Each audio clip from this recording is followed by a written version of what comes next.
एका ॲक्सिडेंटमध्ये अविनाशच्या पायाला थोडीशी दुखापत झाली. डॉक्टरांनी छोटंसं ऑपरेशन करून काही दिवसांसाठी कुबड्यांच्या आधाराने चालण्याचा त्याला सल्ला दिला. काही महिने झाल्यानंतर त्याचे वडील त्याला घेऊन डॉक्टरांकडे गेले.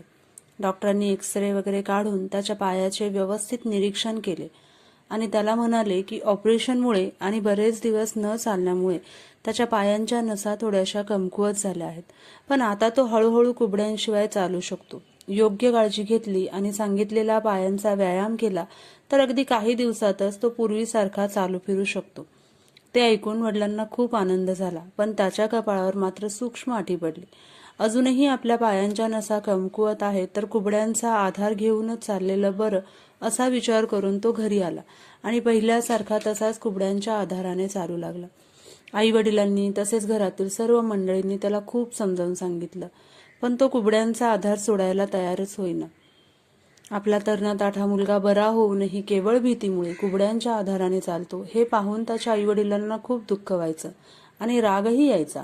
शेवटी एक दिवस वैतागून रागारागाने त्याच्या वडिलांनी त्याच्या समोरच त्याच्या कुबड्या दगडाने फोडून टाकला. त्यांना वाटलं आता कुबड्याच नाहीत तर नाविलाज म्हणून का असेना, पण तो कुबड्यांशिवाय चालेल. पण सगळंच विपरीत झालं.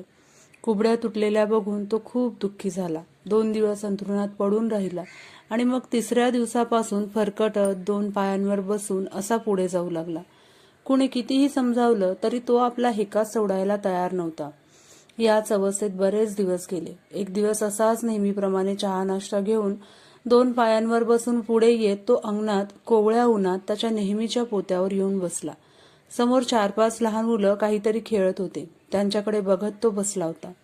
इतक्यात एक 4 चाकी गाडी भरधाव वेगाने त्या मुलांकडे येताना त्याला दिसली.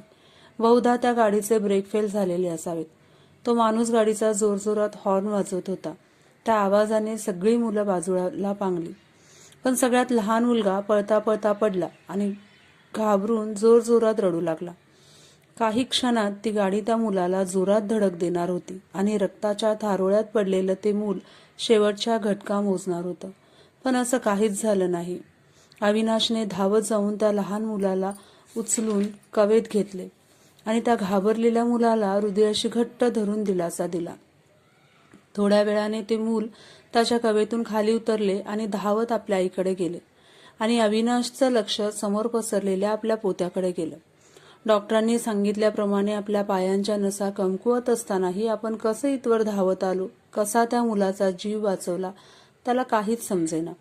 क्षणभर त्याने डोळे घट्ट मिटून घेतले. दुसऱ्या क्षणाला जेव्हा त्याने डोळे उघडले तेव्हा तो समजून गेला होता की आता त्याला कुबड्यांच्या आधाराची गरज नाही.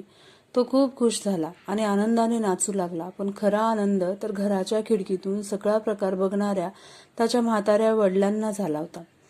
त्यांनाही खरं तर त्याच्यासारखं नाचायचं होतं, पण ते नाचले नाहीत. डोळ्यातील आनंद अश्रू पुसून लहान मुलाच्या आवेशाने आपल्या पत्नीलाही आनंद वार्ता सांगण्यासाठी ते धावत गेले. मला वाटतं त्या मुलासारखंच प्रत्येक व्यक्ती कुठल्या ना कुठल्या कुबड्यांचा आधार घेऊन आयुष्यभर जगत असतो. त्यात त्या कुबड्या अदृश्य असल्यामुळे आपण कुठल्या तरी कुबड्यांच्या आधाराने जगत आहोत. त्यामुळे आपल्या जीवनातील आनंद हिरावत आहे, आपली प्रगती थांबत आहे याचा मागमूसही आपल्याला नसतो. त्या कुबड्यांची खरं तर आपल्या जीवनाला काडीमात्र आवश्यकता नसते, पण केवळ भीतीमुळे आपण त्यांना आयुष्यभर वागवतो. पण मला वाटतं माझ्यासह आपण सर्वांनी थोडा वेळ थांबून आजवरच्या आपल्या आयुष्याचा आराखडा तपासून पाहून आपल्या कुबड्यांचा शोध घ्यायला हवा, त्याच्यावर मात करायला हवी आणि त्या कुबड्यांच्या आधाराशिवाय पुढचं पाऊल उचलायला हवं.